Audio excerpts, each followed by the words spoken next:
കർക്കിടക മാസത്തിലെ 30 വെള്ളിയാഴ്ചയും ചൊവ്വാഴ്ചയും മൈലാഞ്ചി ഇടുന്നത് നല്ലതാണെന്ന് നമ്മൾ കേട്ടിട്ടുണ്ടല്ലേ. എന്നാൽ അതിന്റെ പിന്നിൽ ഐതിഹ്യം എന്താണെന്ന് ചോദിച്ചാൽ എനിക്കറിയുണ്ടായിരുന്നില്ല. പക്ഷെ എനിക്കിപ്പോൾ മനസ്സിലായി. എങ്ങനെയാന്ന് വെച്ച് കഴിഞ്ഞാൽ മാളവിക കൃഷ്ണദാസിന്റെ വ്ളോഗ് കണ്ടിട്ടാണ് എനിക്ക് ആ കാര്യം മനസ്സിലായത്.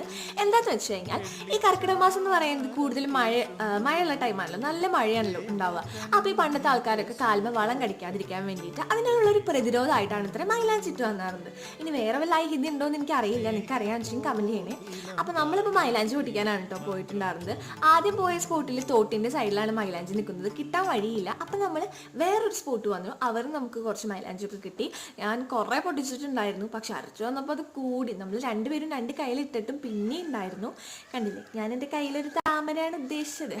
അമ്മയ്ക്ക് ഞാനാണ് ഇട്ട് കൊടുത്താറുണ്ട്. പിന്നെ നമ്മൾ ഈ സ്വന്തം കയ്യിൽ ഈർക്കല വെച്ചിടുന്നതായിരിക്കും നല്ലത്. വേറൊരാൾ ഈർക്കൽ വെച്ചിട്ട് തരുമ്പോൾ അത് കുറച്ച് ബുദ്ധിമുട്ടാവും. ട്യൂബാണെങ്കിൽ നമുക്ക് കുഴപ്പമില്ലായിരുന്നു. ട്യൂബാണെങ്കിൽ ഞാൻ കണ്ടില്ലേ ഈ വാൽനക്ഷത്രം താജ്മഹൽ ആക്കിയത്. ഇങ്ങനെയൊക്കെ തന്നെയല്ലേ ട്രഡീഷൻസിൻ്റെ ഭാഗം.